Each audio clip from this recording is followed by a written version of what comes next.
All right, shalom, shalom. First and foremost, I'd like to give all the honor, the praise, and glory unto Yahweh, Bahashem, Yahushua, Bahashem, Rachakadash. Double honors to the elders and apostles of Great Millstone who rule well. Peace and salutations to the elect scattered abroad. That's the brother by Rizal. Here with a quick lesson, and Lord willing, it's edifying. So, today I want to get to a lesson through the Spirit. Pretty much going into Esau, his current rulership. All right, his current wicked rulership is going to come to an end, and it's going to be translated. All right, it's going to be a power shift. Okay, and the Israelites is going to come in and have that rulership, right? Starting with the Lord's elect. Okay, in the kingdom. All right, and as prophecy go on, right? We heading into 2025, which, Lord's will, 2025 is it. You see them pushing forth, the real ID. All right, you still got the rumors of war going. Okay, we seeing the prophecy, of the Valley of Jehoshaphat, before our very eyes, the Armageddon. Okay, so we're just waiting on Esau to implement that MOTB. All right. So when that happens, okay, that's when this place will come crashing down, crash and burn, literally, in the literal sense. All right, and Yahushua will come back and deliver his elect. Okay. And then from then on, the kingdom of heaven, will be established. Okay. And these other nations, including Esau, will be in a hard bondage. Okay. So I'm gonna start off with Genesis 25, and we start at 23. And the Lord said unto her, 2 nations are in thy womb, and 2 manner of people shall be separated from thy bowels. And the one people shall be stronger than the other people, and the elder shall serve the younger. Yeah. All right. 2 manner of people, 2 different types of people. Okay. Jacob going into, of course, Jacob and Esau, as we're going to be able to read. All right. Jacob pretty much being the complete opposite of Esau. All right. It says, and the one people shall be stronger than the other people, and the elder shall serve the younger, right? So who came out first? All right, we about to read it. All right. And when her days to be delivered were fulfilled, behold, there were twins in her womb. And the first came out red all over like a hairy garment, and they called his name Esau. All right.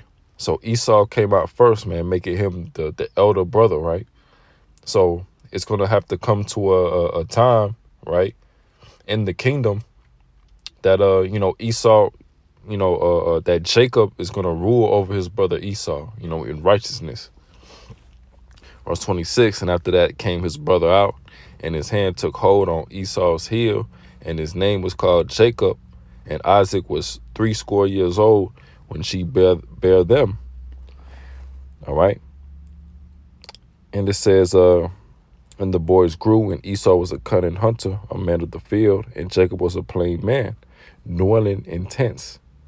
And Isaac loved Esau because he did eat of his venison, but Rebekah loved Jacob. All right. So, Esau and Jacob, pretty much got, 2 different personalities, 2 different spirits. All right. Esau, being a hunter, cunning hunter. All right. Being more of a carnal man, impatient, things of that nature. And Jacob, all right, being plain, spiritual. Okay. And I want to get that because go back to verse 26, because it's actually the representation of what's about to happen. All right. And we can read that in the Apocrypha. All right. And that just proves that the Lord, for the beginning of time, this was the Lord's will all along, man. This was predestinated, to happen. Okay. This wasn't just something that just happened out of the blue. No, the Lord wanted this, since the beginning, man. All right. The Lord created, the world how he wanted it. All right. This is the Lord's script. All right. This is 2nd Ezra 6:7. Then answered I and said, what shall be the parting asunder of times? Or when shall be the end of the first and the beginning of it that followeth? And he said unto me, from Abraham unto Isaac, when Jacob and Esau were born of him, Jacob's hand held first the heel of Esau. For Esau is the end of the world, and Jacob is the beginning of it that followeth. So we at the end, man. We at the end of the world. And in the world, meaning the end of Esau's world, the end of this kingdom, right? This wicked rulership, right?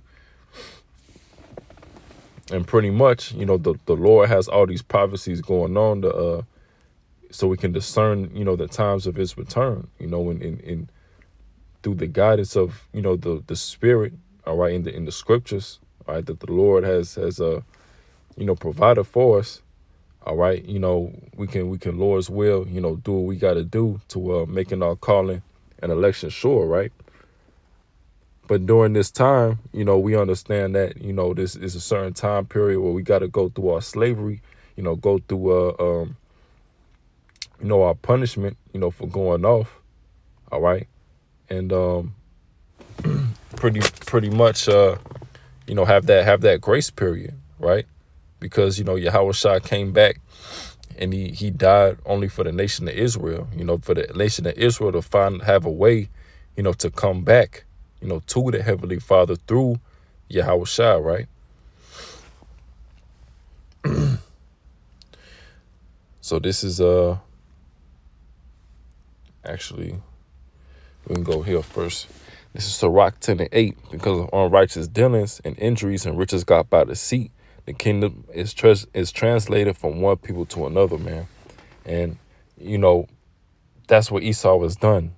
He's got this kingdom by the grape, all right, robbing, all right, pillaging, all right, lies, deceits, breaking treaties, okay, putting our people in hardcore bondage, wickedly, all right.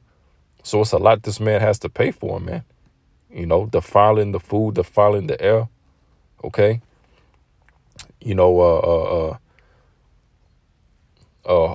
Promoting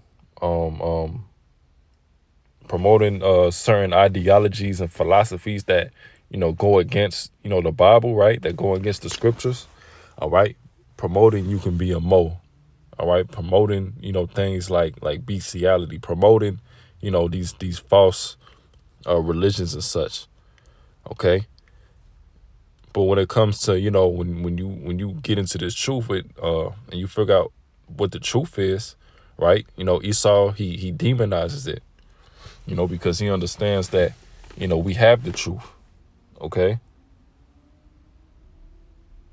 So let me get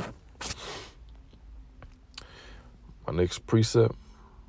There's Revelation 6:4. Say, and there went out another horse that was red, all right, red, all right. Esau, all right. His name actually means red, all right, when you go back into the Hebrew, all right. And power was given to him that sat thereon to take peace from the earth. And that's what Esau has done, all right. Look at, a prime example, case in point. Look what's going on with the the Lil Hats, okay. The Amalek, all right. They take a piece away from the earth. It's coming to a point where, these other nations, man, they getting tired of these different Amalekites, man. And of course, America, who's also ran by Edomites, is gonna have to back them up, And it says, in that they should kill one another, and there was given unto him a great sword. And we know that Esau, of course, his blessing is his sword, right? He got that carnal blessing, right? His military might, all right, his guns, all right, his tanks, his fighter jets, these different another way of his sword is, his witchcraft, all right? The defiling your food, these different ways to control the people, all right? That's another way as well. However, that's only going to take him so far, man. The Lord, the scriptures go into, he can only get so far with this rulership, man. He's not going to completely, because his plans for the New World Order, he's not going to complete it. He's not going to complete his plan, right? Because Yahweh Ba'ashim Yahushua is going to come back and stop it,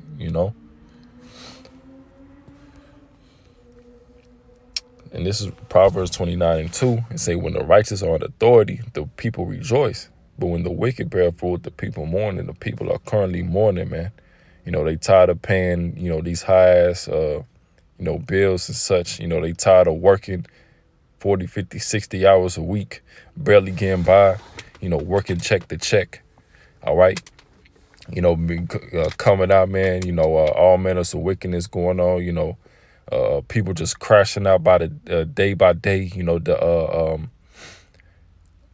love of many, waxing cold, like it was that one story where the lady, she had stabbed, I guess it was a pregnant woman because, she gave her like a small tip, right? I think it was like $2 or something like that.